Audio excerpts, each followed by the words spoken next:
Well, we're going to go ahead and get started. I think some people will shuffle in. So my name's Bo Wright. I'm the executive director for Kennett Collaborative, formerly Historic Kennett Square. We're hosting this event. A few kind of housekeeping announcements. The restrooms, if you go out this door and turn left, they'll be down the hall straight away. You'll see the restrooms there. We also are having this translated into Spanish. So we have Sierra in the back translating into Spanish. So if you see someone in the back corner kind of muttering it through the talk, she's not crazy. She's translating, and she's going to do a great job of that. So thank you, Sierra, for doing that. We also have, again, a number of people here, and we have some viewers online. So for the viewers online, we're going to have questions at the end. You can post questions in the chat function throughout. A few announcements real quick. And this is probably on me, mistimed this talk because the Borough Council meeting is also happening tonight. So that is at 7 p.m. I say that because around 6:45, you may see a number of people get up, and it's probably going to be right at a point where our speaker's making like a controversial point, and you're going to see 10 people stand up and walk to the back. Don't be alarmed. At least half of them are going to the Borough Council meeting. So a few other things. There's 2 survey opportunities to kind of give feedback on the shape of the community for the future. The first is for the NVF site. So the NVF site is a large parcel that was recently sold in the borough and is planned to be developed. It's a brownfield site currently. We and the borough want to know from the community what the community wants to see there. So you'll see at the back table, there's a QR code. You're going to be inundated with QR codes tonight. So there's QR codes. That survey is available in English and Spanish. Again, we just want to kind of know what the community hopes to see from that site, what would be valuable for the community. Another survey opportunity, we have been studying, and they're actually here tonight, microtransit in and around the Kennett community. So we have VIA Strategies here. You can kind of raise your hand. These guys all the way from Brooklyn spent the day in Kennett to kind of help our community think through microtransit, kind of studying the opportunities for flexible route transit that would meet the needs of our community. Again, there are some of these in the back that you'll see, and that survey is available in English and Spanish. We've had very good responses from the community thus far. I think around 400 or maybe more responses thus far. And again, we're just trying to identify the needs that microtransit might fill. So that is kind of leading us to our speaker in tonight. Earlier today with the VIA Strategies folks, we were meeting at the Kennett Food Cupboard with CAX and talking with their staff about microtransit. And they said among the members of the kind of community that they serve, a lot of the folks that are going through the Bridges Out of Poverty program, they said that transportation is always the underbelly of the problem. They also said it's at the root of their daily struggle. It's often what prevents them from getting ahead. My guess is that for most of us here tonight, I imagine that transportation we don't think of consciously as something that's holding us back. It's likely not as much of a kind of daily stress for us, at least consciously, as the folks that are kind of going through that program. But all of us, our lives have been shaped by transportation in ways that we don't realize. Again, a few kind of statistics. In 2020, over 42,000 Americans died in an auto-related accident. And on a more positive note, in 2019, 18 million Americans, and this will delight our speaker's heart, 18 million Americans visited Disney World, some of which may have been to see Mickey, but certainly and maybe unconsciously to some of the visitors. They traveled to a place where you can enjoy life on foot with a very deliberately different transportation system that connects visitors from place to place. It's a very intentionally designed community with a kind of intentional transportation system. Similarly, in 2019, Americans made 36 million trips to Europe. Again, maybe not exactly to walk around. That may not be the number one reason, but unconsciously being in a place, even if unconsciously, that is to experience life in a place that's not dominated by cars. That's what a lot of people made that trip for. So tonight our speaker will discuss how, with a different approach, we can spend less and provide a transportation system that makes residents of Kennett safer, healthier, and more prosperous. So our speaker tonight is Chuck Marohn. Chuck is the founder and president of Strong Towns. He's a professional engineer and a land use planner. He's a best-selling author and has been named one of the 10 most influential urbanists of all time. Tonight is really special for me, and this is the third of our speaker series presentations. Tonight is really special for me because Chuck is my former boss. Chuck is someone who sparked an interest for me in great places and communities and a passion for that. I actually can look around this room and see a number of other people. Skylar Yost traveled all the way from York, and I know that's his story as well, being inspired by Chuck to kind of work in this. He's now the ecosystem builder for the city of York, inspired in large part by Chuck. And again, he's done that for hundreds of people across the country. So with that, please welcome Chuck Marohn.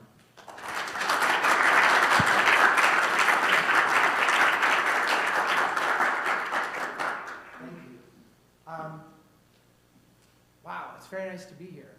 I have been away from traveling for 6 weeks, and so it's always invigorating to get back out on the road and see people.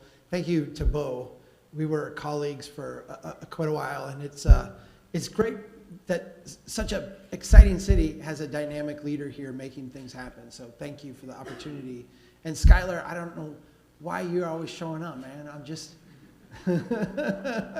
it's Bo said Strong Towns has inspired a lot of people. I really appreciate that. A lot of people have inspired Strong Towns, and when we go places and run into people and hear stories of cities and things that are going on, I've learned so much from so many people. Bo told me, as I'm Catholic, he said, for me, Catholics, we tolerate like 15-minute sermons. Anything more than that, people start to get upset. I was told at a Presbyterian church I could talk as long as I wanted. So 6:45, if people are getting up and walking out, we'll just be getting warmed up. I'm kidding. I really find Pennsylvania to be an interesting state, and in Minnesota we use the word interesting when we're trying to say something good and something negative at the same time. A few years ago, my wife and I put together a short list of places that we were considering moving. We were both at a period of our careers where we were kind of maybe a little cabin fever of living. And we said, if we were going to move, where would we move? And it's amazing that of the top 5 places, 3 of them were here in Pennsylvania. And as I've come back more and more and discovered more places, I find myself falling in love with a lot of what this state has to offer.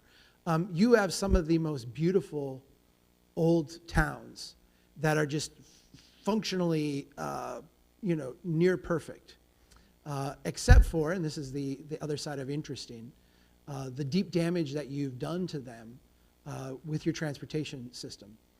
It's crazy to me because you have the mixing of really the worst version of suburban development, because you had these great, beautiful cities at the end of World War II. If you go out to California, they didn't have that. So everything that they built is kind of this pure version of suburbia, and it really doesn't work very well, but it actually works better than your version of it, because your version of it's almost like a Frankenstein version. You have a bad version of suburbia that costs a lot, doesn't really work even in the ways that suburbia is supposed to work. And you have these cities that are fantastic, just amazing, that you've kind of denuded and done damage to. I think it's one of the most exciting states in terms of its potential, but I think you also have, a lot of things that obviously we struggle with day in, day out. Let's get into this conversation, because this is really a conversation about transportation, how we think about our transportation system different, and how we do things differently. When we talk about transportation at any level, whether it's at the neighborhood level or at the federal government level or anything in between, we generally run into this discussion. Everything kind of focuses on getting the money to do things. We have all these things we'd like to do, right? We'd like to repair streets. We'd like to deal with congestion. We'd like to invest in growth. We have things we'd like to do, but we just don't have the money to do them. We have these generations of people, the retirees or the near retirees, the young people just out of school. They both are looking at the transportation system as it's been built over the last 75 years, saying, this doesn't fit us. We want something different. We'd love to provide that.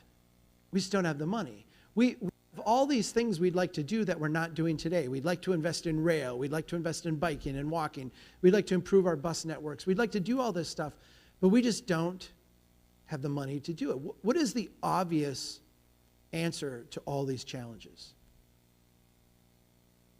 We just need more money, right?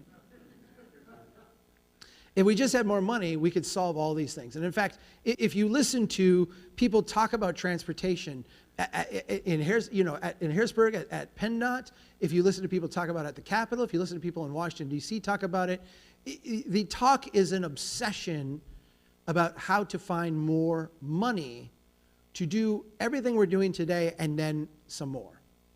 This is the wrong obsession. And I want to start by explaining that. The American Society of Civil Engineers put out a report a few years ago that said, in order for us to maintain our transportation system in what they call the minimum viable condition. So this is not building all the new stuff we want. This is not all the exciting things. This is just the minimum viable condition, pretty boring and lame. It was going to cost an additional $94 billion a year. I want to give some context for that, because this is,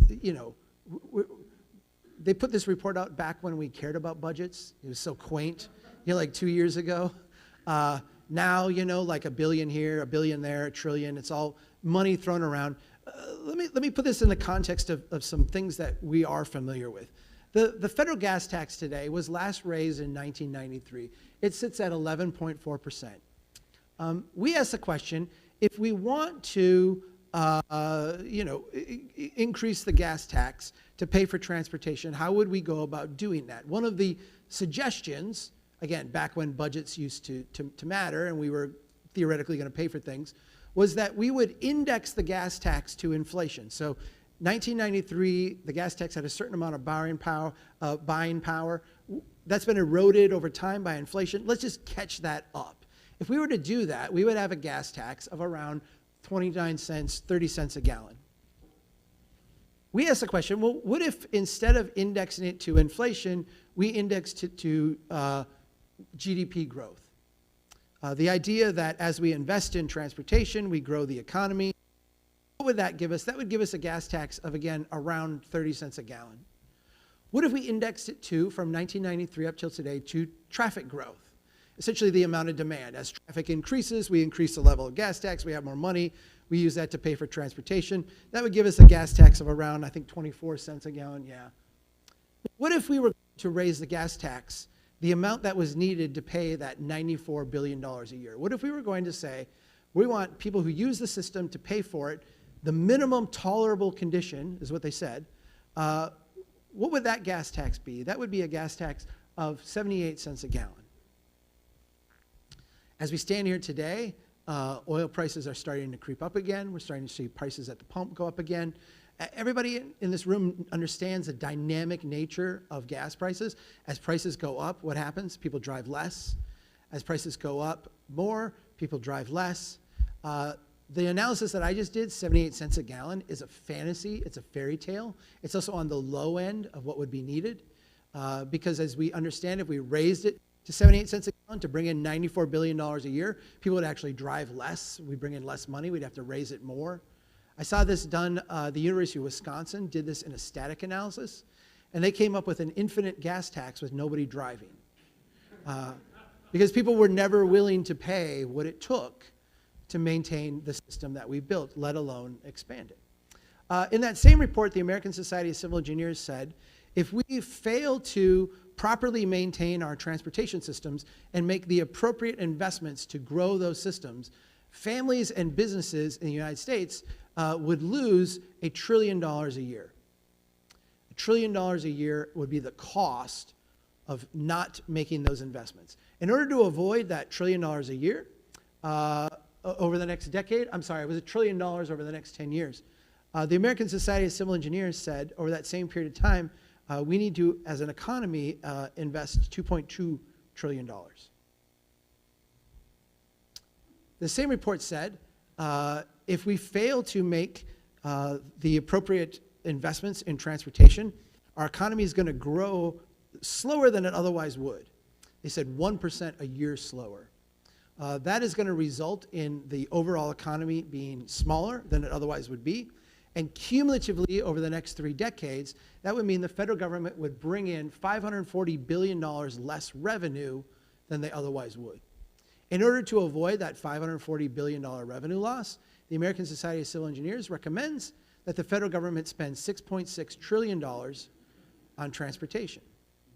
I'm glad you're laughing, because a lot of times the reaction I get is people start looking for the door. They're like, why did you invite me to this? This guy's crazy. Why is he telling us things that are this ridiculous? I want to imprint on you that our transportation funding system has reached and gone way beyond the level of ridiculousness. It actually is certifiably crazy. The things we're doing are completely disconnected from what our finances suggest and also what our intentions are. Let me give you a real-world example of this so you can envision how we get to such insane numbers. This is one of the most congested highways in North America. This is Highway 91 on the outskirts of Los Angeles. Over 200,000 vehicles a day. We recently, and I say we, federal taxpayers along with some state of California taxpayers, paid $1.4 billion to expand this highway and add some additional lanes, some new capacity. Here's how this was described in the press, in the Orange County Register. The project will give some relief to drivers in the regular lanes, raising their average rush hour speed from 8 miles an hour to 9.4 miles an hour. Let's be clear. Nobody's life is going to be any better because they can commute at 9.4 miles an hour instead of 8 miles an hour. But I want you to recognize the math behind this, the math that justifies the maddening projects like this. Because if you have 200,000 cars a day and each driver can save 20 seconds on their commute, 20 seconds times 200,000 times 365 days a year times 50 years that we plan for this project to be in place, times $30 an hour, which is a typical salary and benefits of the northern, Southern Californian, and all of a sudden this $1.4 billion project is saving Southern Californians about $10 billion. That's insane math. That's the math that is being used today to justify massive expenditures in our transportation system. We have this question of how do we get the money, and it's really the wrong question. And it's the wrong question for a number of reasons, but the main one being we're never going to get the money. It's not out there.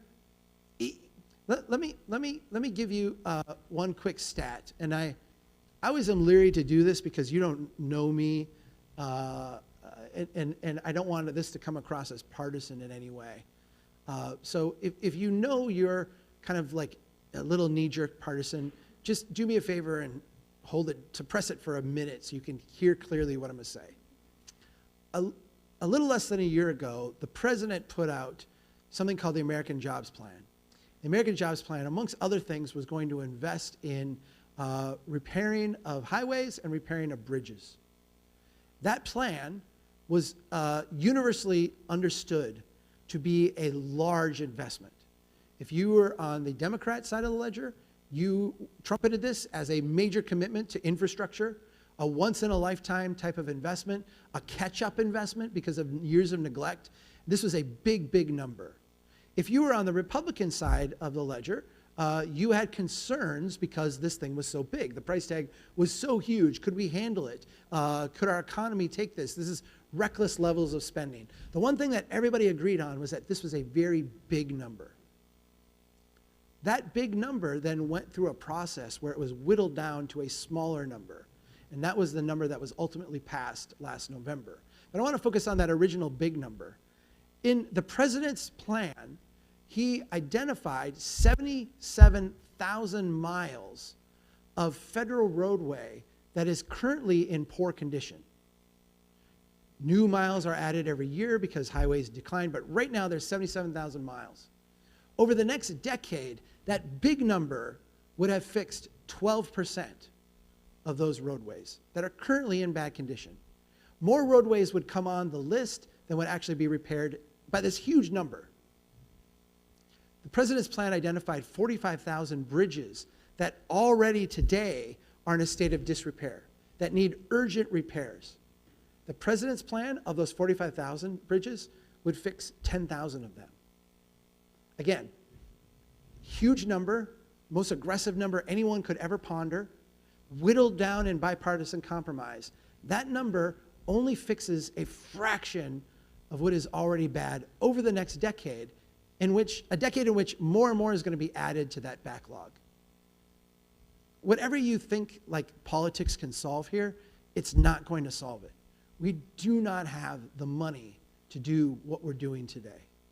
And so the question becomes not where do we get more money? The question really has to change. If we can't find the money, what then? If we can't continue to maintain everything we built, expand, build everything everybody else wants, what do we do then?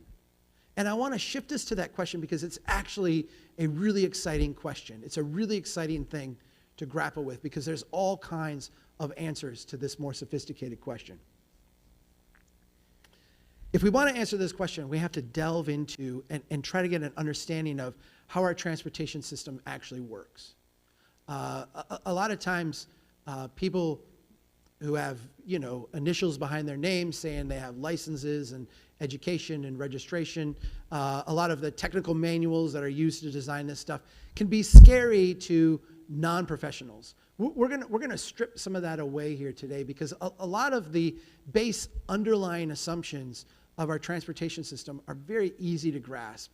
You don't need any advanced technical knowledge to do this. You just need to understand a few basic concepts. Let's start with this one, the hierarchical road network.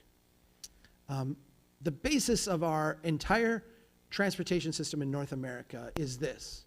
And it's very simple, and everybody here understands it intuitively. Small roads go into bigger roads, go into bigger roads, go into bigger roads. We go from little to big, right? Local streets go into collectors, collectors go into arterials.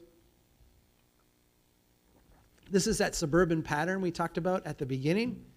And, that I said, you all here struggle to do the way that they would do in a more, refined way in California. You struggle because you have existing places that are tough to retrofit. But this is the pattern, right? Little to big. I want you to think about a watershed. Think about water that would collect in little brooks and streams, flow into small little rivers, flow into larger rivers, flow into major tributaries. We all intuitively grasp how a watershed works. And we all know and understand that if you get rain throughout a watershed, if that rain is intense enough or persistent enough, all of that water is going to come together and form a flood. We get this, right? In engineering terms, this is hydrology 101.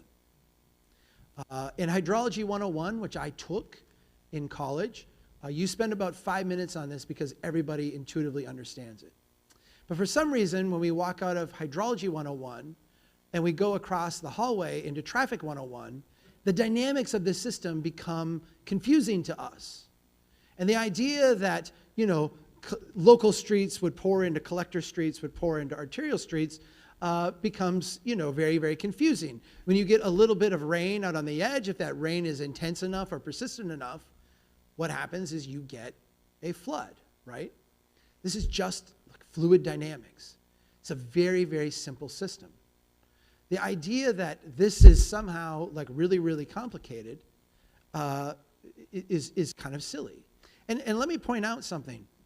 If you set out to create a transportation system that had the maximum amount of congestion possible, this is what it would look like. If you set out to say, how do we create the most congestion that we possibly can, you would create a system that did this. It would take everybody in a region, and it would channel them at the same time into the same place every day. And this is why congestion is a ubiquitous condition of the North American development pattern. This is why you have congestion in Philadelphia. This is why you have congestion in Kennett Square. This is why you have congestion in my little hometown of Brainerd. We have rush hour in Brainerd. It lasts about 10 minutes. We take everybody that you can possibly take from a big area. We funnel them to like the 3 stoplights in the middle of town. If you went out there during that period of time and you asked people, what's congestion like? They would say, oh, it's unbearable, it's horrible. And then 10 minutes later, there's nobody on the street at all. This is a ubiquitous condition. We create the flood. We manufacture the flood. Because this is a ubiquitous part of the North American development pattern, we react by overcompensating for the congestion. We overdesign, we overbuild. If you go look at your road and street networks, what you will see is that they are systematically overbuilt. They're overbuilt and designed for this peak condition that we have created. And most of the day, they're completely underutilized. We ironically call this an efficient system or an optimized system. But this is nowhere near efficient and nowhere near optimized. Think of the peak condition, right? The time when you've got the maximum amount of flooding. You've brought everybody to the same spot. If you were to float up 20,000 feet and look down, what you would see is that a very small part of your investment, your transportation investment, is overwhelmed and flooded. But the vast majority of what you built, 95% of what you have invested money in to move people, is sitting there completely underutilized. That's not an optimized system. That's not an efficient system. This ties into this concept of forgiving design. And let me delve into this just a little bit, because forgiving design is one of these things that is loved and hated. Engineers don't call it forgiving design, by the way. That's an old term. It's just called design. It's a design process. But I throw in the term forgiving because it has some historical basis. If you go back to the early days of the highway system, or just the early days of automobile travel, period, what you had were old cart paths turned into automobile autoways. And the way that was done is they would just go out and they would throw down a new surface. They'd put aggregate down, maybe they'd put some asphalt down, a high performance kind of surface. Well, if you think about driving a wagon, if you're driving a wagon and you putting in a wagon cart path and you come up to a big rock, what do you do? If you come up to a big tree, what do you do? If you come up to like a gully, what do? You just go around it. Not a big deal. But what we found is that when we put high performance surfaces on these cart paths, and then we ran high performance vehicles on them, all of those corners, all of those turns became death traps. And people would hit that rock, hit that tree, go into that gully, and die. And so engineers, because they're very smart, engineers are really, really smart. When you ask them to solve the right problem, they're really good at it. When you ask them to solve the wrong problem, really destructive. But when you ask them to solve the right problem, engineers, because they're very smart, recognized that the design of the road affected the way people used it. When you put that high-performance surface down, people would drive faster. And they recognized that in the design of the roadway, we could actually anticipate the mistakes that drivers made, and we could forgive those mistakes with our design. We could actually design in systems that forgave common mistakes that drivers had. Let me walk you through what this looks like. So let's say we've got 2 lanes through the woods. And we know and we recognize that humans are flawed. We're not perfect. Sometimes when we're driving on a 2-lane road, one of the drivers will float a little bit in their lane for whatever reason. When they float in their lane, we don't want them to cross the center lane and hit someone in an oncoming vehicle. And so what do? We forgive that mistake by widening out the lanes. We make it just a little bit wider. We give them a little bit of elbow room, right? Now we understand that even with a little bit of extra room, drivers will sometimes go off the edge of the roadway. There'll be an obstacle or something will happen and they'll veer off to the side. We don't want, when they do that, for them to roll or to wind up getting sucked off to the side. So what we do is we give them a little bit of recovery room. We build in a little bit of buffer on the edge. now we understand that despite all the forgiving we've done in the roadway, sometimes drivers will completely leave the road surface, go off. They've got a lot of kinetic energy built up. We want to dissipate that energy before they hit something. And so what we do is we remove the obstacles in that clear zone. And now we have a forgiving design. Let me pause here and just point out something. This has saved millions of lives. And these innovations, which came from here, have been copied around the world. You can go around the world and look at the way other places do interstates, the way other countries do highways, and you'll see they've copied our design approach, our design technique, because it has saved so many lives.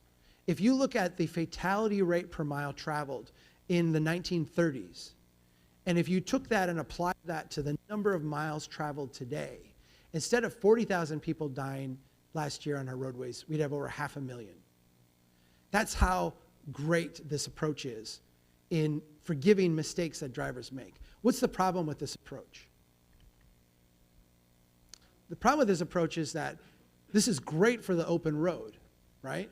But when we bring this into our cities, we do something really nefarious. We do something really horrible. And I'm not talking just about the way we denude them and wreck their economy and do all, kinds of social and economic things. I'm talking about from an actual traffic design standpoint. We do something that is the opposite of what we're trying to do, which is keep people safe. Because when we bring this design into our cities, what does all of that extra room do? All that extra room signals to drivers, we got your back. You got room to maneuver. You've got extra room to work. And how do drivers respond to having extra margin for error in the roadway? How do they respond? They respond by speeding up.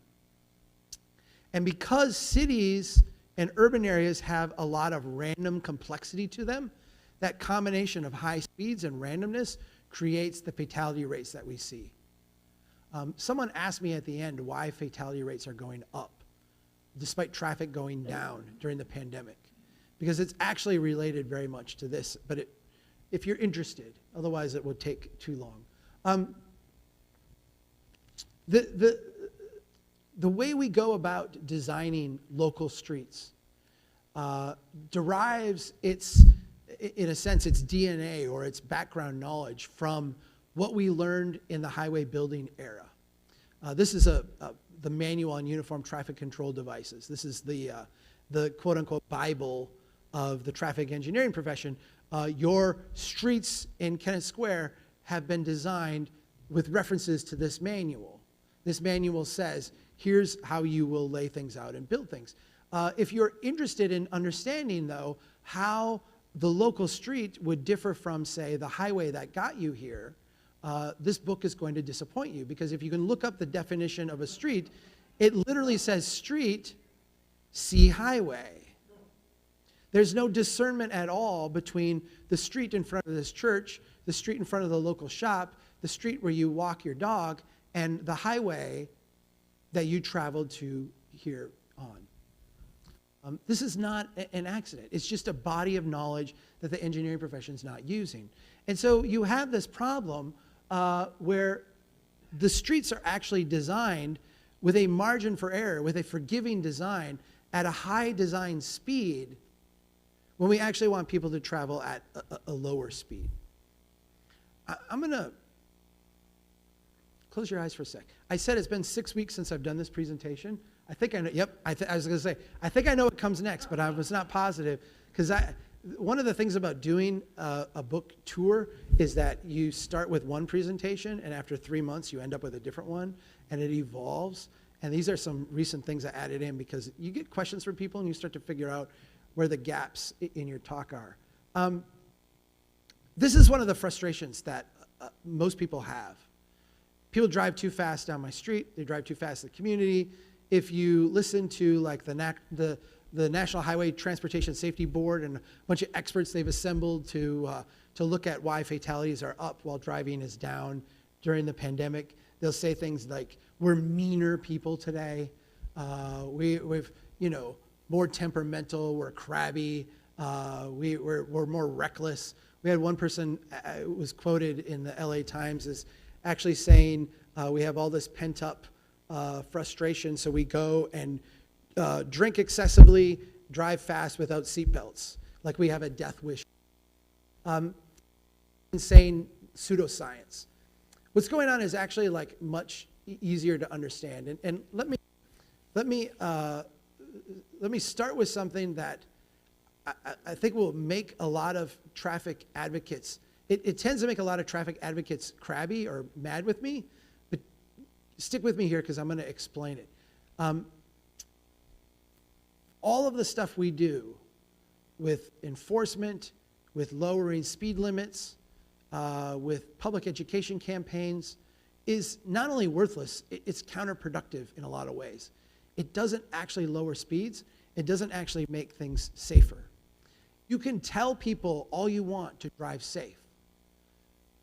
It's not how we drive. We drive using something that psychologists would call System 1. And let me do a tiny bit of human brain psychology here. This largely comes from work by Daniel Kahneman, Amos Tversky. They looked at the way humans think, and they came up with this idea, this concept that humans have a System 1 thinking and System 2 thinking. I'm not talking about the fact that your heart beats without you thinking about it. Those are involuntary systems. I'm talking about the voluntary thinking. Let me give you an example. If I say to you, what is 2 plus 2? All of you know it's 4. You don't have to dig real deep into your psyche to figure that out. Other things aren't crowded out of your brain to do that calculation. It's an automatic thing. That's System 1. 95% of our time is spent doing System 1 things. System 2 is, what if I asked you to add 2 4-digit numbers together? There's probably one freak in this room that could do that really easily. But most of us, including me, and I've had 7 quarters of calc, I'm not bad at math. But if you asked me to add 2 4-digit numbers together, I would have to stop, picture those in my brain, carry the 1, all this kind of stuff. I'd have to crowd out everything else out of my brain and focus on that math problem in order to deliver to you the answer. That's System 2. System 1, everything goes in the background. System 2 crowds everything else out and you focus. Most safety advocates believe that driving is a System 2 activity and that it's mere negligence that makes people drive fast. If they just focused, if they just concentrated, if they just cared, if they weren't reckless, if they weren't inhuman, they would drive the speed limit, they would be more aware. Do you guys have those start seeing motorcycle signs around here? Those always have bothered me because nobody not sees motorcycles. I don't there's a motorcycle, oh, I'm not going to look at you. No one does that. Driving is a System 1 activity. We do it while we do other things in our brain simultaneously. This is why you can drive and listen to the radio, listen to the news, have a conversation with someone in the seat next to you. Driving is a System 1 activity. And let me go a step further. If driving was not a System 1 activity, humans could not do it. Or we could only do it for short periods of time. The people who can do System 2 activity for a long period of time, they're like race car drivers and jet fighter pilots, right? Well, race car drivers, you watch the Indy 500, and I'm they just go around in a circle. I could do that. What's the big deal? They get out and they're drenched with sweat, and they're oh, that was exhausting. Why is it exhausting?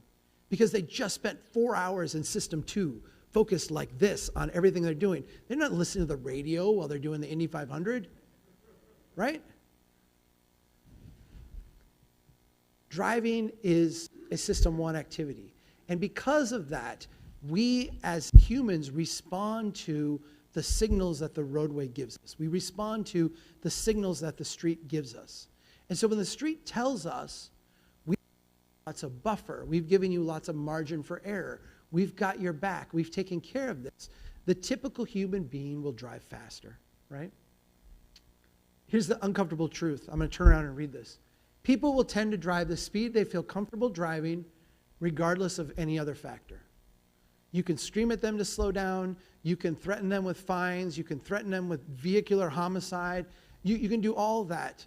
It is a horrible tragedy because our streets are designed for people to drive fast, and a lot of people drive fast, and they're not deviant people. At Strong Downs, we've got a way of talking about this, and I want you to walk away with this in your brain, because engineers have a way of dealing with speeding, and it's a way that frustrates everyone, but it's not wrong, okay?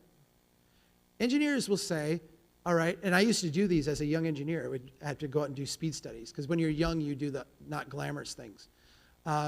You go out and you write down the speed that people are driving in a certain stretch of road, and then you say, is the typical person driving above the speed limit? And in an engineering rubric, if the answer to that is yes, what happens then is you raise the speed limit. Because the most dangerous thing in a roadway is not people speeding, it's differential in speed. So if you have a speed limit that's 75 and people are who's driving 45, 40 miles an hour, and someone who's driving 55, 60 miles an hour, and they're going to create friction in that traffic flow, and that's what causes fatalities. So raise the speed limit, get everybody driving about the same, traffic will flow, and it will be very safe. That is correct. That is correct on highways. The problem is that engineers in this country have not adapted their insights to local streets. If they adapted their insights to local streets, where we need speeds to be slow so that people can be safe, what you would do is something a little bit different. You would say, all right, are people speeding here? If the answer is yes, the response is change the design of the street. We actually need to change the design to signal to drivers that the speed they're driving is too fast. How do you signal drivers that they need to drive slower? You do the opposite of forgiving design. You narrow the lanes. You bring in the trees. You remove the recovery area. You give them less margin for error. Because when you give drivers less margin for error, they don't respond to that by making lots of errors. They respond to that by slowing down. Think of your own behavior when you go into, say, a parking lot. You drive into a parking lot, you're having a conversation with someone in the seat next to you, you got the radio on, you're going up, you pull into that parking lot, what happens? You turn the radio down, the conversation stops. You don't have to tell the person to stop. The person stops talking because they know you're not paying attention to them, because you're paying attention to all the complexity that's going on in front of you. When we add complexity back in, we signal to drivers that they need to slow down, and they slow down. This is the opposite of forgiving design. At Strong Towns, we have a saying, if you need a sign to tell people to slow down, you designed your street wrong. Most of our streets are designed wrong, because the body of knowledge that we've used for the last 75 years to design streets has been highway knowledge, not street design knowledge. In most of these highway design manuals, you're going to see this kind of a diagram. And it goes back to that hierarchical road network. This is the kind of comfortable trade-off that we like to describe. I've had people comment that they don't like charts. One of my staff members watched this presentation and said, can you get rid of that chart? I'm not a chart person. I'm an engineer. Part of our licensure says we have to show at least 2 charts in every presentation. So I've got 2 charts here. If you're not a chart person, just hang with me. I'm going to explain this one. This chart describes the hierarchical road network, so arterials, collectors, and locals, and then the trade-offs between access and mobility. So mobility is how quickly can you get through a place, and access is how much of a place is there. And the idea here is that if you're on arterials, you're moving really quickly, but you don't have much there. And if you're in a local street, you've got a lot of stuff there, but you're not moving real quick. That's all very intuitive. I want you to focus, though, on this magic area in between, right? Have your cake and eat it too kind of place right here, where you got a lot of mobility and you got a lot of access. This is the collector. What we find is that from an investment standpoint, from a public investment standpoint, if we go back to that question, like how do we get more money? Well, we're not going to get more money. How do we do things differently? Here's how we're bridging together all this. How do we do things differently? What we find is that we can do arterials really, really cost effectively. We can connect Kennett Square to the outside world, have a high-speed connection between those places, and create lots of value and benefit for both places. Our interstates create enormous amount of value when they function like interstates, connecting places. When they function as part of a commuter shed to bring commuters in, you just get congestion. But when they're connections between places, it's amazing. Huge amounts of benefit. At the same time, we can and get a ton of return on that investment. We can build a great street with slow or modest amounts of traffic and have the development along that grow and expand and become more valuable, and we can see huge returns on that investment. Where we lose money, we lose lots and lots of money, is this stuff in the middle. This stuff where we spend enormous sums of money trying to move people, but nobody moves very quickly. Where we spend enormous amounts of money trying to build a place, but we don't get much of a place. We get a lot of spread out different things. Very high cost, very low return. Simultaneous with this, what we see is that these environments are very, very safe.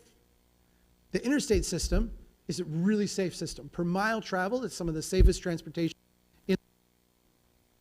even though you have high speeds.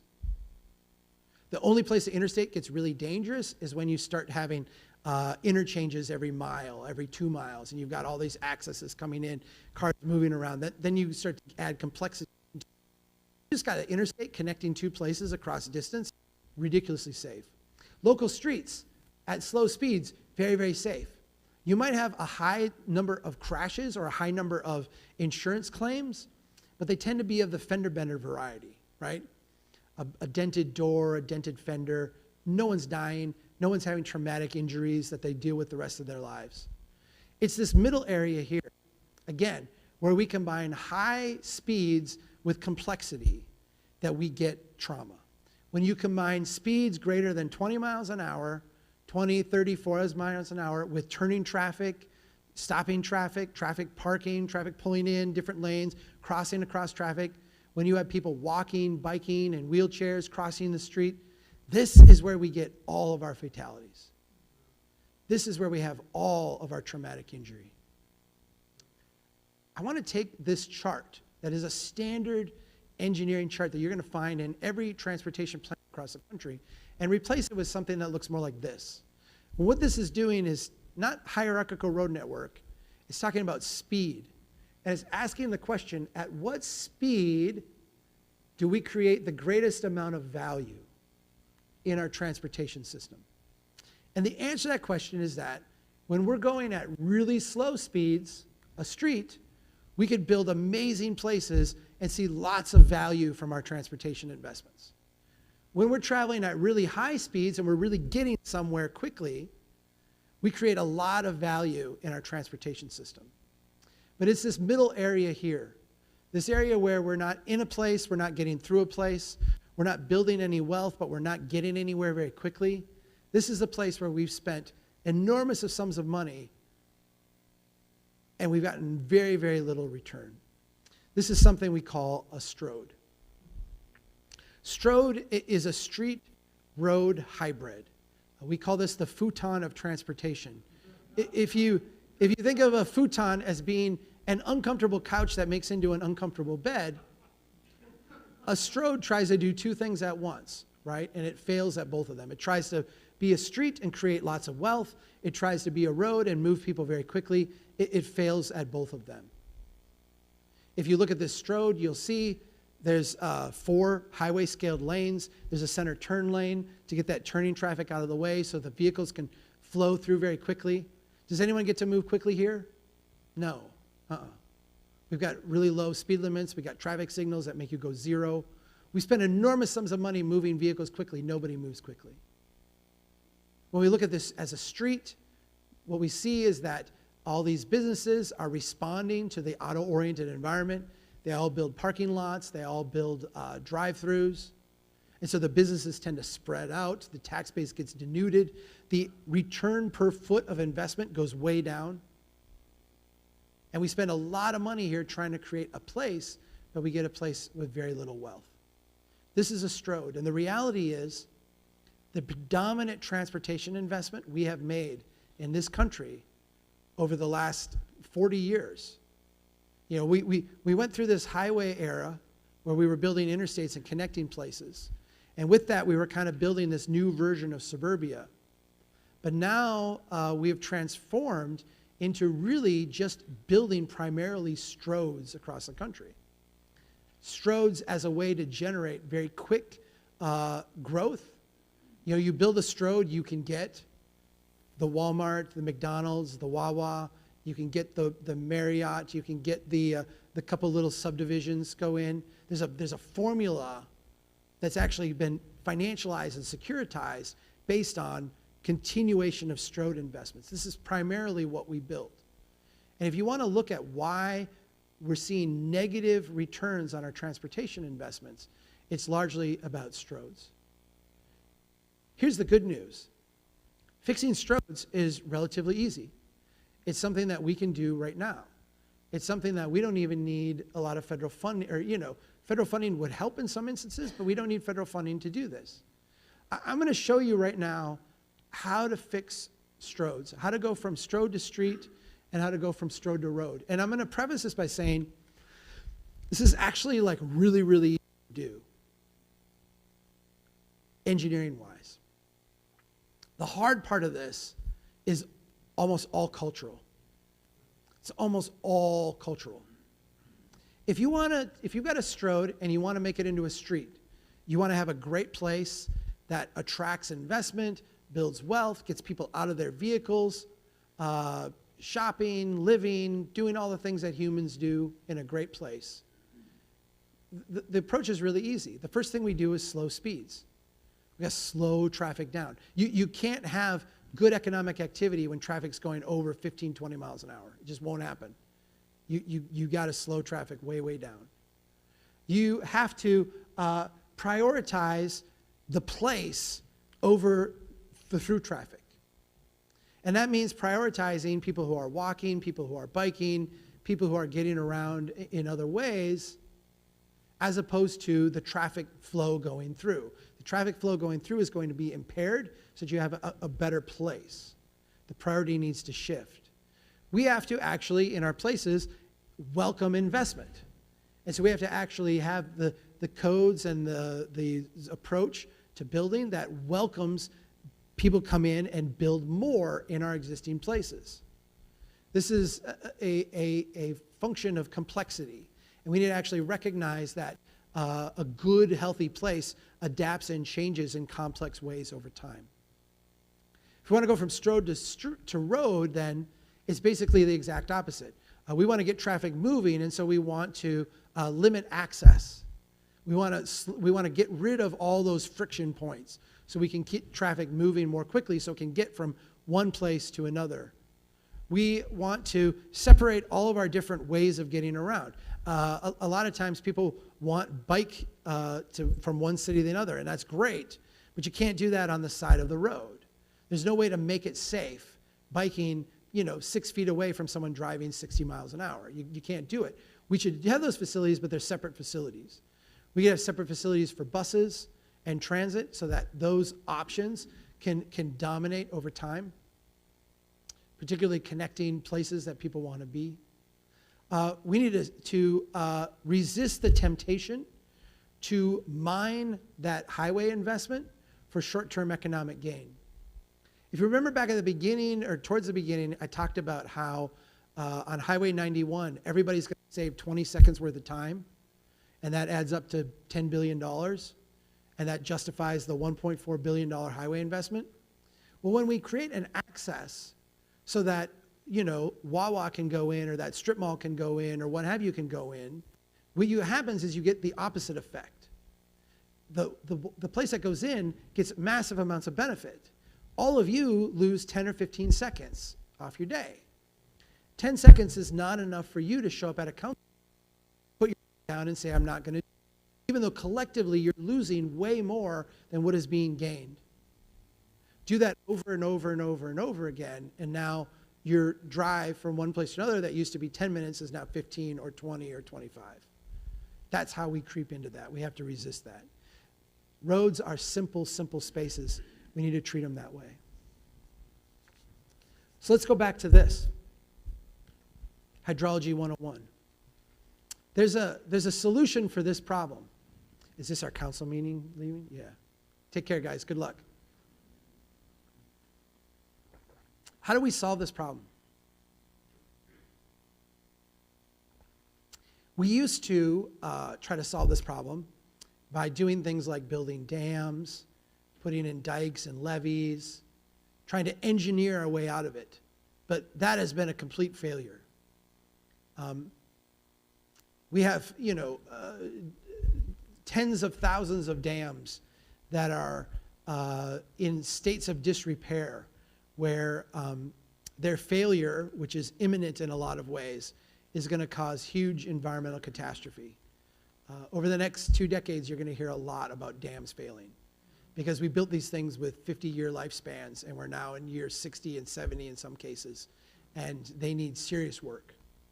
We don't do this anymore. We do it in rare instances. We really don't do it anymore. What do we do instead?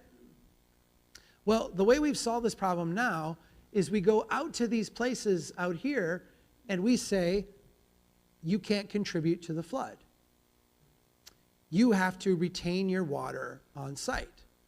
You can't fill in that wetland. You can't run your water straight into the ditch. You can't run it straight into the creek. You have to have a stormwater retention pond. You have to retain that water on site in all these little places so it doesn't add up and cumulatively create a flood.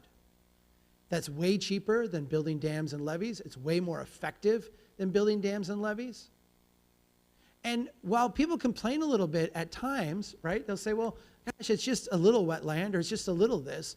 We recognize, as a society, that all those little things add up and create this huge amount of damage. How do we solve this problem?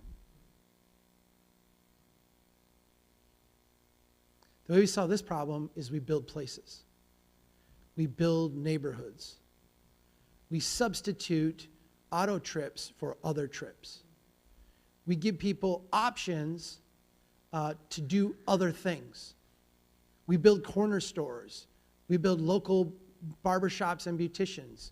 We, provide local services. We do all kinds of things to allow people to, yes, I can get in my car and I can drive to that thing, but I can also have another alternative over here, And when we talk about things like, not to get too meta on you, but when we talk about things like economic opportunity and income inequality and good quality jobs, and a lot of the struggle that we have today is because we've set up an economy that has a lot of stuff happening here and not nearly enough stuff happening out here. We can actually deal with this problem simultaneously. The struggle we have in our cities today is they're denuded. There's not enough there. The way we actually deal with that problem is not to get the next big highway project, not to get the next big transportation investment. It's actually go out and thicken up our neighborhoods. I'm going to talk in the last little bit here about how we do that. At Strong Towns, we talk a lot about neighborhood evolution. The idea that neighborhoods are complex, adaptive systems that change over time. One of the more pernicious things that has come along with the post-World War II development pattern is the idea that neighborhoods should be built and then should never change. This has led to widespread decline, widespread stagnation. Yes, it's allowed some neighborhoods to be preserved for a little bit of time, but it's led to a development pattern that we've not benefited from.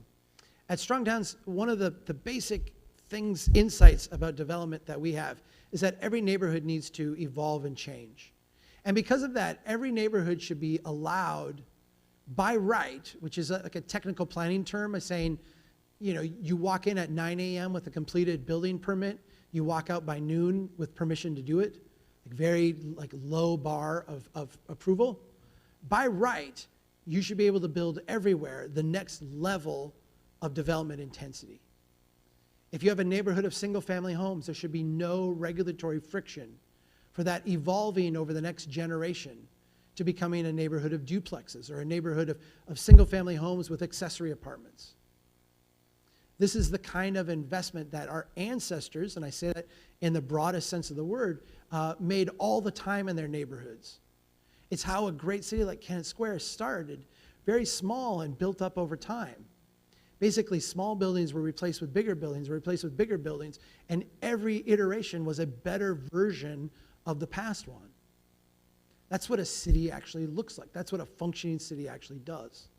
Now, along with this idea that every neighborhood needs to be able to grow and adapt and change and evolve, we do recognize the nature of our system. The nature of our system is to only work in large leaps, only work in big blocks, and that is as destructive as not doing anything. The idea that we come out and we let a neighborhood stagnate and then we go into a neighborhood of nice little homes and build 4-story apartment buildings. This is also not a healthy way to grow a city. So at Strong Towns we say, no neighborhood should experience radical change. I'm with you. I'm with the NIMBYs who resist radical change. But I'm with the YIMBYs, the yes people, who say no neighborhood can be exempt from change. The rate of change in every neighborhood has to be greater than 0. And so the question we have to struggle with, if we want to actually solve this transportation problem of the flood, is allow our neighborhoods to thicken up and ask the question, struggle with, what is X greater than 0? What does that rate of change look like here in this neighborhood to where it can grow and evolve into a better version of itself? One that you would recognize if you left and came back a decade later, so no radical change, but one that you would identify with as being authentic to that place. Along with thickening up our neighborhoods, we need to systematically lower the bar of entry. Our system today has become very centralized, very top-down. And because of that, we've sidelined and marginalized a lot of people who have a lot to contribute to making our cities better places. Let me give you a couple examples of what I'm talking about. This is something that in my city, we call a tiny house. My ancestors in this same city would have called this a house. For some reason, we have put the adjective tiny on the front of what is basically a starter home and said, if you want to build a tiny house, you have to meet all the provisions of a house. Then you have to meet subpart A through M of the tiny house code. You've got to go ask permission from your neighbors. You've got to genuflect in front of a planning board. You've got to demonstrate that you're not going to be a menace to society to build what people around the world have built for thousands and thousands of years, a small little starter house. One of my best friends is a guy named Joe Minicozy, and he has this bit that he does, and I really like it. He stands up and he says, would anybody here live in a 400 square foot place? And nobody raises their hand. And then he says, has anybody here lived in a 400 square foot place? And most people raise their hand, because we all have, right? We've all had a starting condition that is less than where we're at now.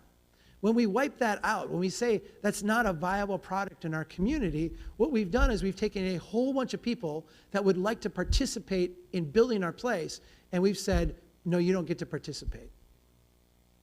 And this is the quintessential starter home, right? People built thousands of these, millions of these around the world. You have a kid, you put on an addition, you save up some money, you put on a second floor, your neighbor comes over and helps you, you come over and help them. We nostalgize this, but we make it illegal. Why? Here's another example. This is a commercial property. This is in the city of Muskegon, Michigan. Muskegon had a downtown that was struggling. And the only thing they could get in their downtown were national chains that they subsidized. And they were losing money on all of those. It was a bad deal. And they recognized that what we need is more entrepreneurism. We need more people participating in building this thing. And I'm going to go another step. One thing they recognize is that the most entrepreneurial people in their city were also the poorest people in their city. The poorest people in the city had to be entrepreneurial every day just to get by. There's an amazing amount of entrepreneurism, but very little outlets for it to happen. And so what they did is they said, okay, we can't get people into these downtown places. They're too big, the bar of entry is too high. To get into it, you have to do $250,000 of renovations to put in sprinkler systems and ADA compliant bathrooms and all these things. What we need to do is lower the bar of entry. So they went out, bought a bunch of storage sheds, painted them up funky colors, put them along a gap in their streetscape, and rent them out to startup entrepreneurs at dirt cheap prices. $75 a month, no long-term commitment. You come in, try out your business, see if you can get it to work. If you fail, go away, we'll put someone else in here. I've been there. These places are always full. They're full of energy. Do you know what else is full and full of energy? The downtown of Muskegon. And it's amazing because the downtown of Muskegon is full of local businesses. And a lot of them were people who got started here where the stakes were really low. They failed, and they finally figured out how they could provide a service to their neighbors and make a living of it. And it gave them confidence. It gave them proof of concept to be able to move into those downtown places.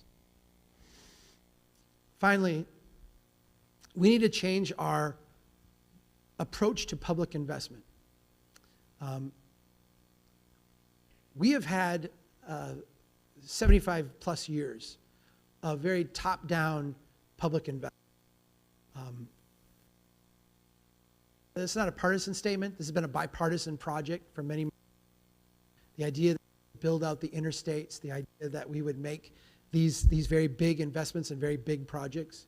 I was chatting here before we started about how Pennsylvania in particular is a state that seems to only work in very large increments.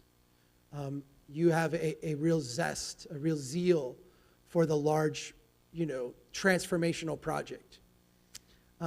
What this has done is it has left a lot of undone things sitting there right in front of us, waiting for our attention.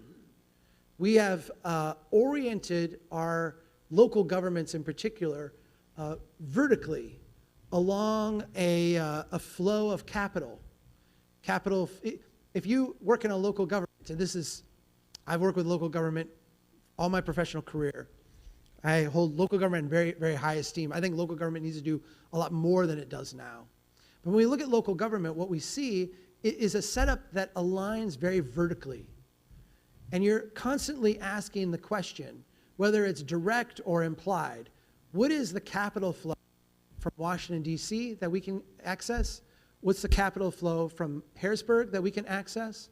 What's the capital flow from Wall Street through a developer or a corporation that we can access?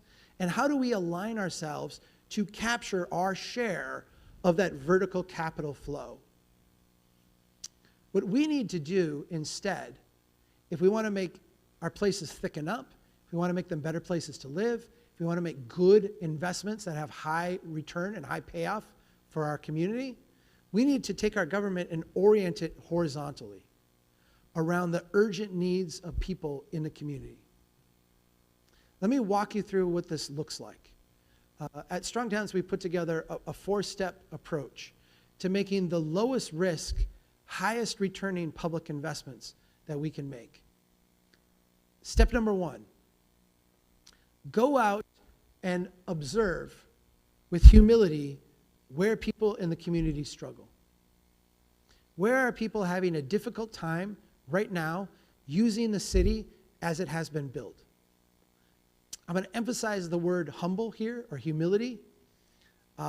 This is not an exercise in going out and confirming what we already believe to be true. This is not an exercise of going out and I believe this is the project we should do. Let me find the 10 people who can support that. I'm talking about true humility, saying, I'm going to clear my brain of what I think I know. I'm going to go out and I'm going to try to observe and experience alongside of the people living in this community where it is difficult to use. Step number 2 then, ask the question, what is the next smallest thing we can do right now to address that struggle? What is the smallest thing? What is the next smallest thing we can do right now? Let me emphasize a couple things here. Next smallest thing. We're not asking the question, what would solve this for all time? What is the big grant we can get to fix this? What's the project in our capital improvements plan that we're going to do 4 years from now that will solve this problem? We're asking the question, what can we do with cones and paint and straw bales and duct tape this very moment, this instant, that will make this struggle a little bit better? We're not trying to solve it. We're not trying to fix it. We're just trying to make it a little bit better. Step number 3, do that thing.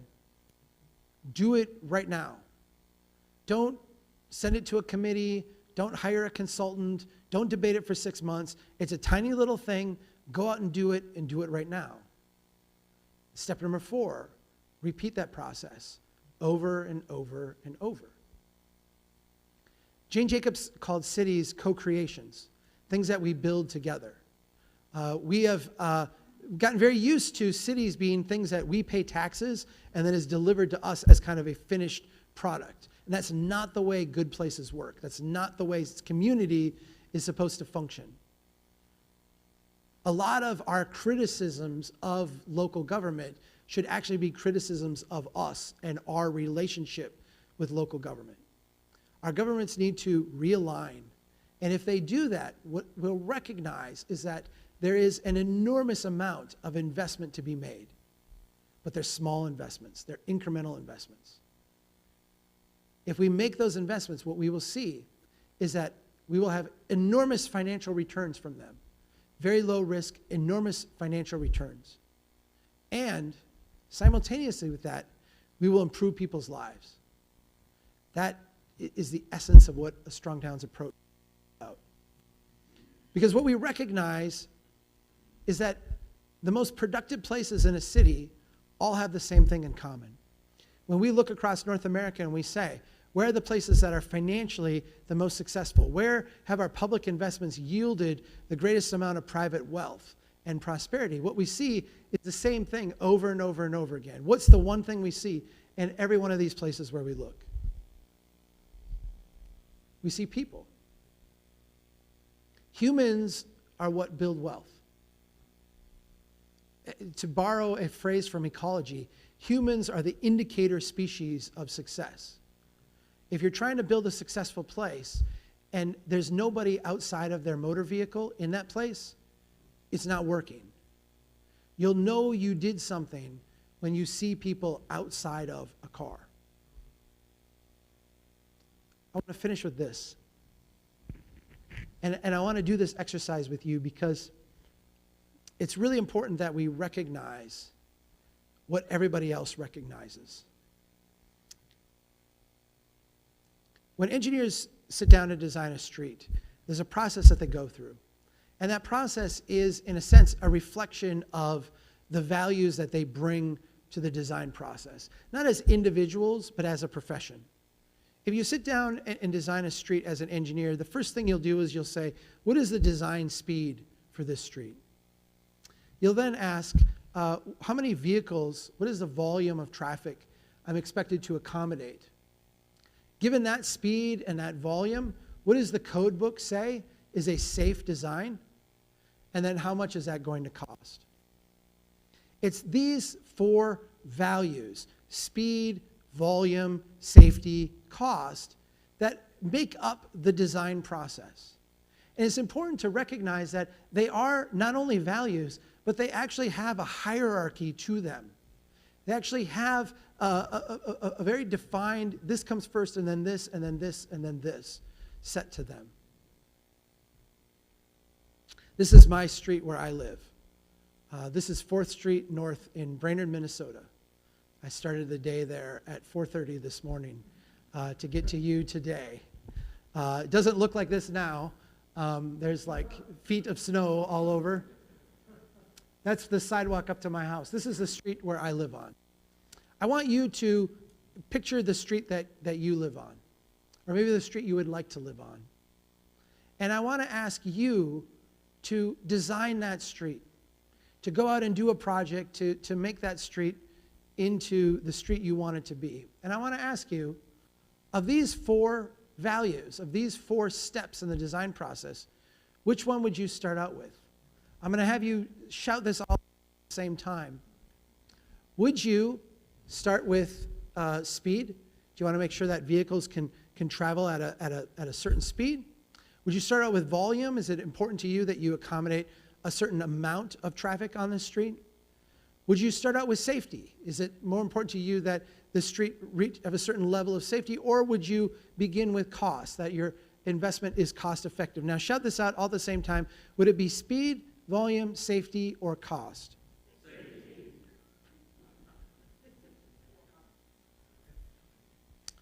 All right. We've started with safety. Would you then prioritize the speed of traffic? Would you prioritize the volume of traffic? Or would you prioritize the cost effectiveness of the project? What would be your top priority? Would it be speed, volume, or cost?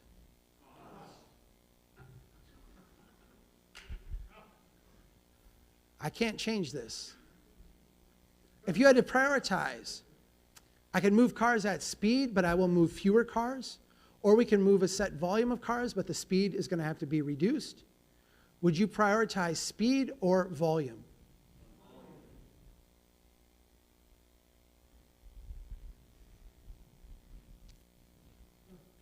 You see what we did? You see what you did? Here's the amazing thing. There's going to be a meeting that's going to happen at some point in the near future. And on the agenda is going to be something that will slow traffic down. And someone's going to show up and say, we can't do that. That's going to be horrible.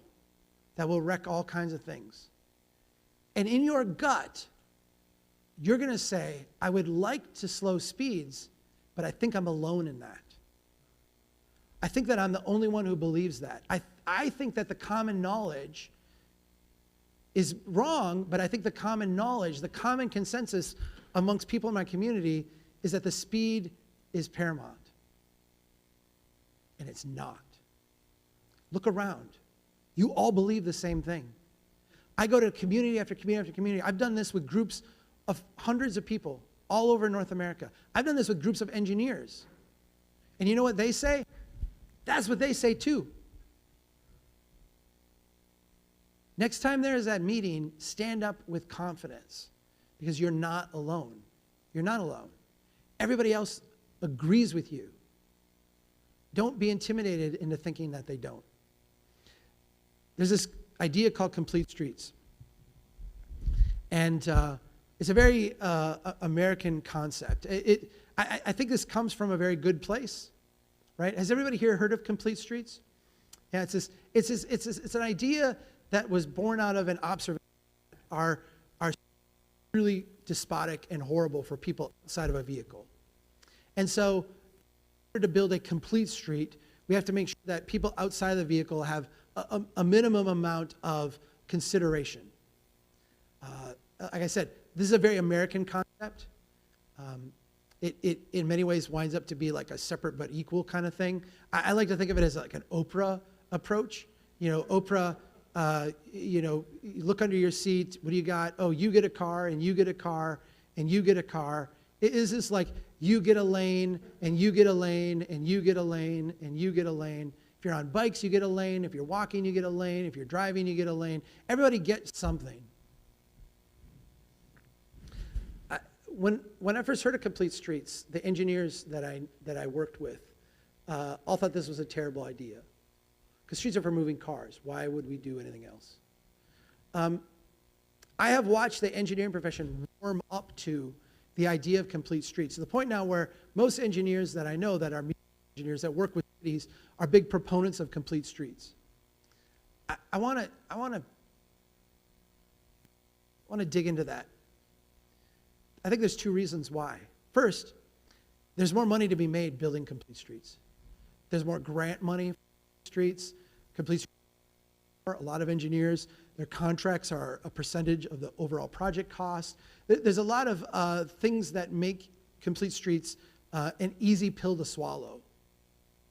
But the other thing is that a complete street doesn't require the design process to compromise in any way on its values. We can speed, volume, safety, cost rubric to a complete street. I think complete streets are great, but I think it's a step along the way. It's not the final destination. A complete street accommodates pedestrians in an auto-dominated environment. A strong town accommodates automobiles in an environment dominated by people. It's people that build wealth. It's people that make a place great. It's people that we should be designing for on our streets.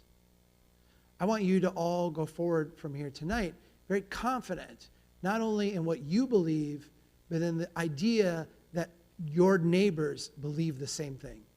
And you can stand up and speak to this with that confidence and knowledge that you're not alone.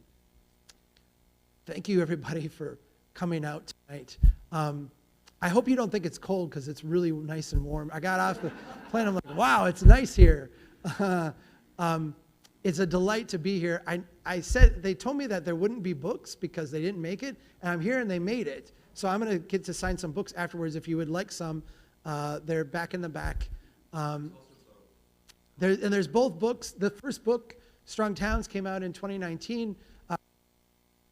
Came out last year. They're both available. They're both at your local bookstore too. If you are interested in this conversation, we're having this conversation every day on Strong Towns. Strong Towns is an international movement of people who are working to try to make our cities productive and prosperous for everybody. You can get more information at strongtowns.org. There's a little website there. Oh, wow, that went off. Connect. Strongtowns.org/connect. If you're interested, there's copies of this presentation and other things there that you can have access to. I'm happy to answer any questions that anybody has, or chat about anything that you would like to. Thank you so much.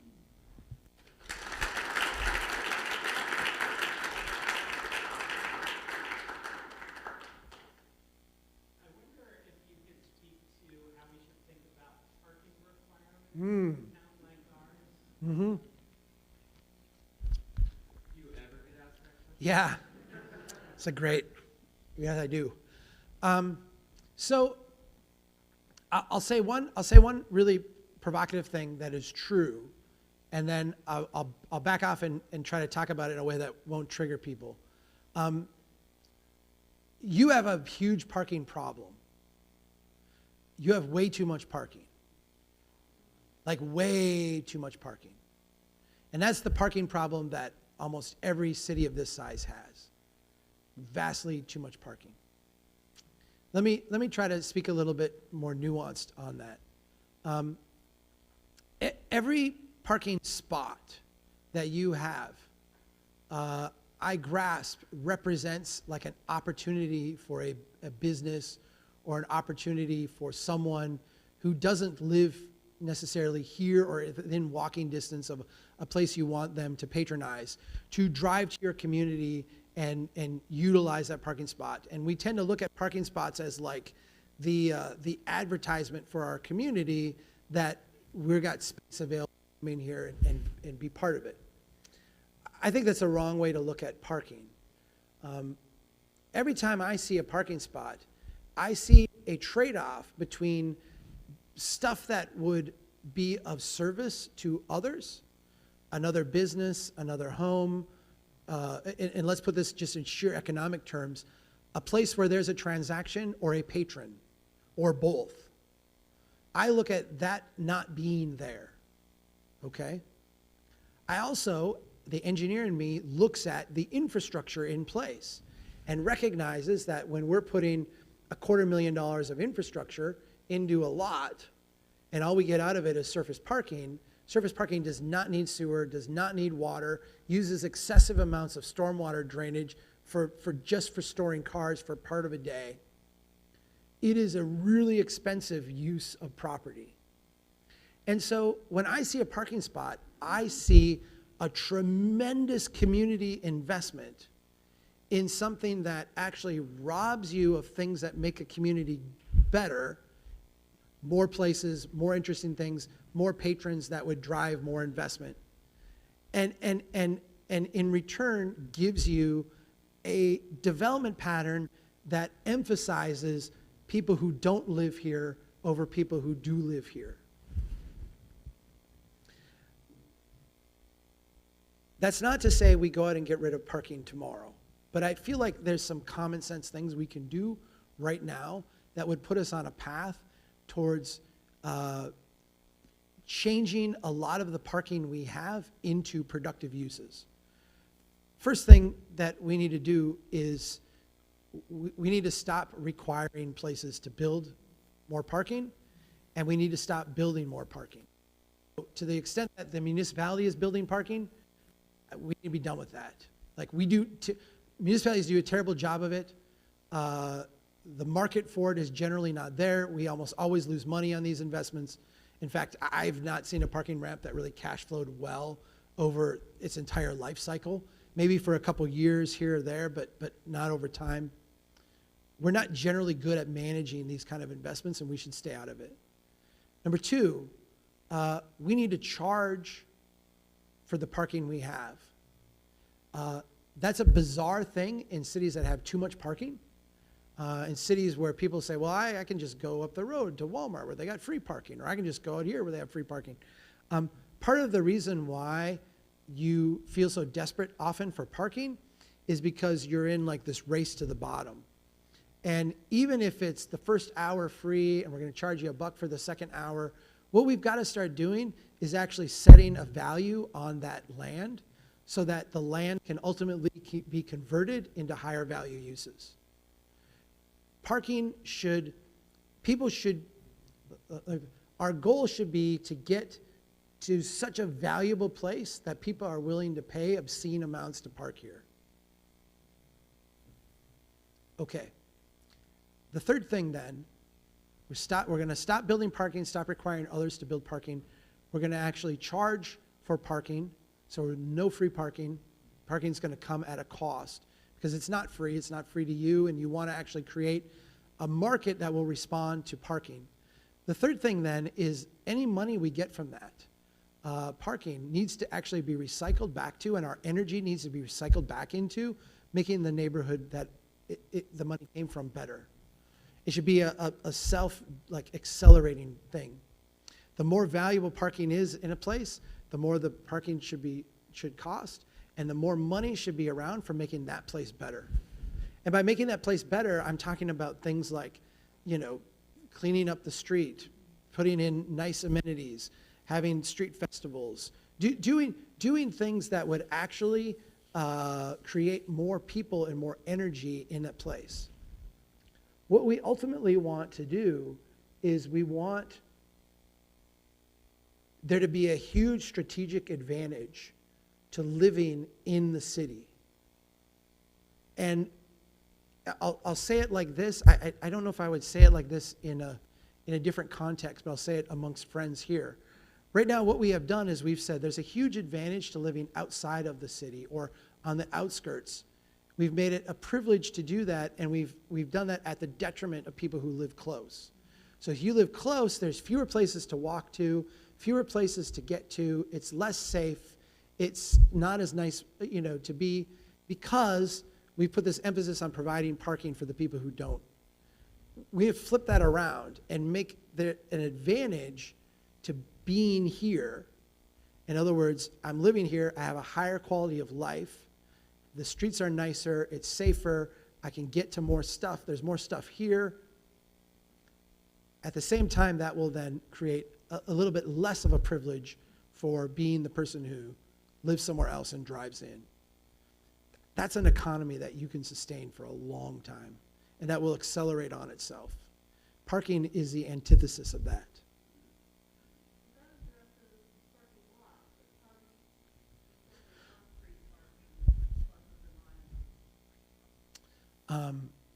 I was actually thinking more on street parking even than, no. Yeah.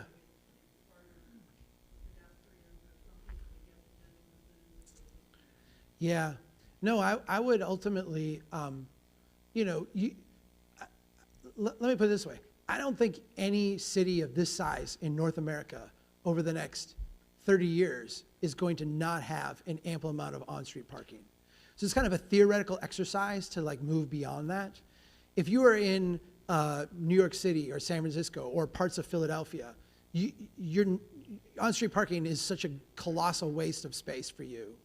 You'd be much better having twice as wide sidewalks and having all that, you know, life happen than you were having those parking spots. But for a city, you know, of this size, a city of, you know, my city size, we're going to, for my life, probably have some degree of on-street parking. I would make sure that increasingly it was market priced and that, you know, we were having the market respond and drive the volume of it as opposed to just how much can we build and where. And really, in your prime real estate spaces, we want to get to a point where if you've got a block of really great retail, the retailers look at the marketplace of people within walking distance as being as valuable or more valuable than the people who might theoretically drive and park in front of them. And in those kind of places, what you see is that they ask for the parking to go away because they want it for pedestrian space, they want it for display of things, they want it for outdoor seating, they want it for other things. That should be like an aspiration that you get to. You brought up Disney World. How much do you pay to park at the Magic Kingdom? Nobody knows. Do you know why nobody knows? Because you don't care. People just go out and they give them their credit card and then they drive on. It's $30. People pay $30 so that they can get on a monorail and go to a place where they don't have to drive and they can walk. And they will go through 20 minutes of getting there once they park and get out of their car so that they don't have to be anywhere around that. Now, I'm not suggesting that you're going to build a Magic Kingdom here, but the idea that like 2 blocks of walking would be a burden, it's not a burden if the thing on the other side is awesome. So what you want to do is build awesome, and then parking starts to solve itself. Back there, please.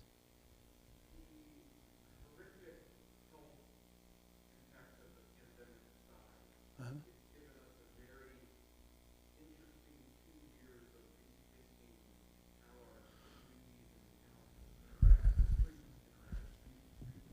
Yeah. What have you seen from your national perspective of the good that we've experimented with in the transportation management space, and how do we hang on to that in a post-pandemic environment? It's a great question. I think there's 2 things that happened fairly early that were important and that I think we can learn from and keep. The first one revolved around the idea that humans are social species. We can't be locked in our houses. It doesn't work. We might be able to sustain it for 2 weeks, but long term, like we have to interact with other people. Even when we were very sensitive about distance because we didn't understand how the virus was transmitted, it became very clear very quickly that we could distance better outdoors if we had more space. And so what you saw in cities big and small, I mean, this was not, I think some of the prime examples were in big cities, but a lot of small cities did the same thing, is they took space that was being underutilized now suddenly for automobiles and they made it pedestrian only. So you had places where there was 4 lanes where they really never needed 4, they only needed 2. They just went to 2 and they used cones to do it. And now all of a sudden you had all this like walkway and bikeway space that people could use and stay somewhat distanced, but still be in, you know, get some exercise, be in human space. A lot of those have been turned back now and the cars have come back. But a sizable number of them have stayed the way they are. And I think that change is not going to happen. And I think there's a lot we can learn from. I think they're really beautiful examples. The other one, and I'm sure you guys saw this here, because we couldn't do indoor dining and because we needed to keep local restaurants in business, we became a lot more flexible on outside patrons. In my community, prior to the pandemic, we had this like really, I'll say this, we had this really stupid retrograde. If you wanted to have seating outdoors, you practically had to have like the fire chief come over and, you know, give you a colonoscopy to figure out if like some tragedy wasn't gonna ensue, you know. It was ridiculous. As soon as like we got 4 weeks into the pandemic, they're like, whatever you wanna do, like go do it and then we'll figure out how to make it legal, which is the correct response, right? That was the correct response. And so now a lot of cities have loosened up those things. They've realized that in a lot of ways the outdoor seating is better than the parking. They also, you know, recognize that like horrible things aren't gonna happen and we can permit these very easily and relatively flexibly. We don't have to get all draconian on everybody. I think those are the two biggest leaps forward we've made. It's sad that it took a pandemic to do it, but I definitely would, to the extent that you have not embraced those two, I would try to find a way to do that. Please. Yeah. Okay, so I'm an engineer. Go ahead. You did talk about so much of the barriers, right? Yeah. Transportation. Yeah. And I think about local governments looking to DC and Harrisburg for capital, Right. but also I would imagine for leadership. And Yes. perhaps I'm on the planning commission, which is neighboring borough. Yeah.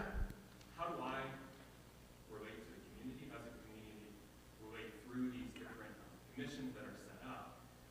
And I think in large part, we've inherited a local town system, Yeah. which no longer has, and to a large extent, probably even more so, some of the cultural, what's the arena in which we have these discussions, we can make these decisions on a local level. And I think about places like California, which passes statewide ADU legislation Yeah. and local change. Yeah.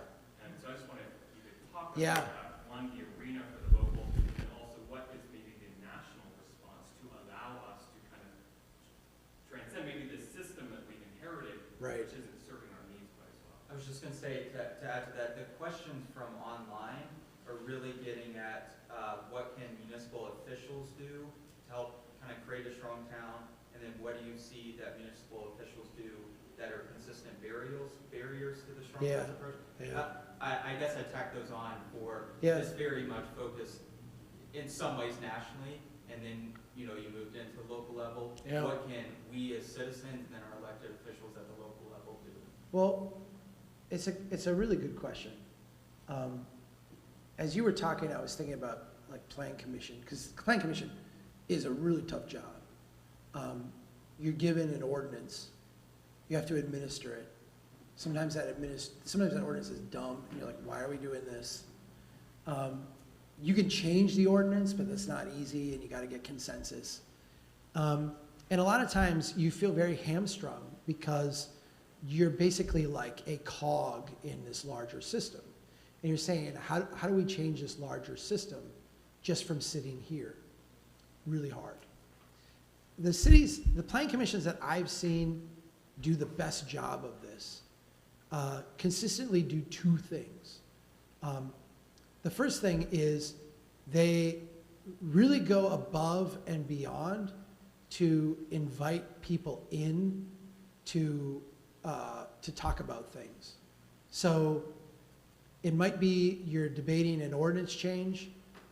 You solicit very specific feedback from groups, and not necessarily groups that like will be deeply impacted, but even others who might be adjacent to it, who are just community members who have an opinion. They're very like forward-leaning about bringing all kinds of views in to talk about things. And one of the reasons why I think that that's important is because on planning commissions, you tend to hear, it's a little like a judge. You only hear from vested parties. And then when you are trying to work through a change, you can work on something for 6 months, and then as soon as like the one person gets a craw, they'll come in and be all upset, and they'll rally a whole bunch of people who, are gonna say like, that guy, I'm with him. The ones that I've seen are really proactive about getting a lot of voices at the table. And I'll give you one example of this.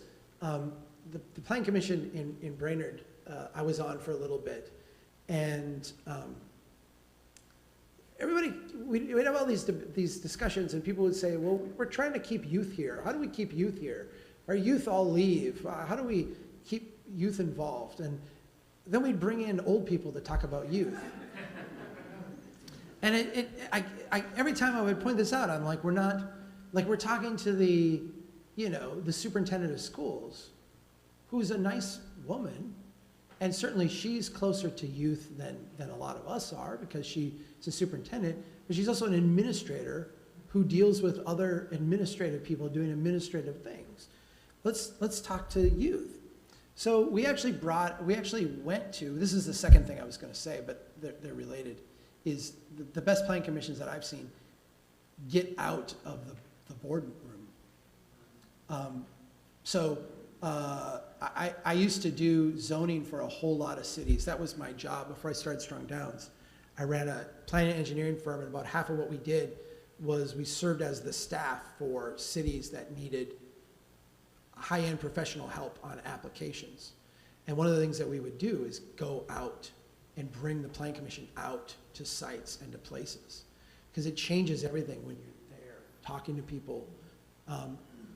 So the best planning commissions get out and see things. But we went out and met with this.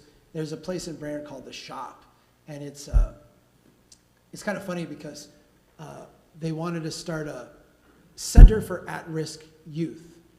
And they came in and talked to our city planner, and he said, well, that's not in our code of uses. So we have to get an ordinance change and all this stuff. And I love these guys. They said, well, what is in the code of uses? Because they took over a shop, like a place just on the strip.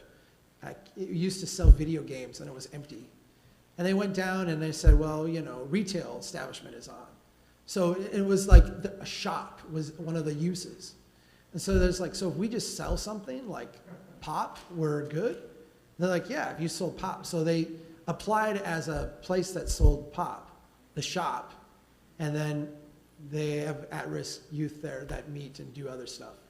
But you can go in there and buy a Mountain Dew or a Coke if you want. So we went to The Shop and we chatted with these youth. And it was fascinating because you got all the goofiness of kids, some of them are looking for someone of the opposite sex to hook up with, and they're thinking about all kinds of stuff, and they're not thinking the things we are. But we started asking them questions like, where do you live? How'd you get here today? Do you have a job? How do you get to your job? And it blew everyone's mind. And it blew everyone's mind because I live in a city where for weeks of the year, it's below zero. It doesn't get above zero. And these kids were walking to work, walking to school, walking to the shop, and they were multiple miles each direction. And we actually pulled out a map, and we're like, so where do you live exactly? I live over here. How'd you get here then? Well, I walked. Okay, where exactly did you walk? Well, I walked over here. And it changed the way everybody thought about the city. Because everybody on the Planning Commission was basically in the same professional strata, the same income level, the same everything. We have the city with the highest unemployment rate in the state, a median household income that is 2 clicks below the state average. It's a relatively poor city, but nobody in an official decision-making capacity, everybody's 1 or 2 degrees away from that. So when we get out and start talking to people, it just changes the conversation about everything. I would say 4 years ago, the biggest concern of the city was building a parking ramp in the downtown.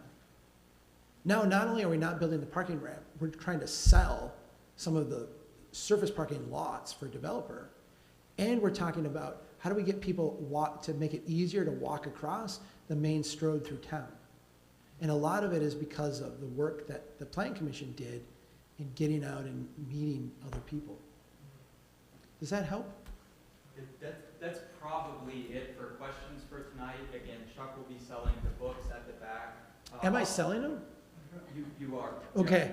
I say that, it's always different because I'm sorry. I just show, they tell me where to go and I show up and I do the best I think can. the problem was because I used to travel with you, Michelle assumed I knew everything. Yeah. So this is the problem. Yeah, this problem. The So, last thing I did not mention at the start, but huge thanks to Mike Pia here in the front for sponsoring this evening's talk. ooh, We couldn't have this without him, and again, Chuck will be selling books. He's getting out the card reader. I'm going to see if I have it.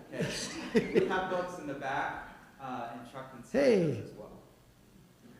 Look at that. Thank you all. Who is the sponsor for this? This guy?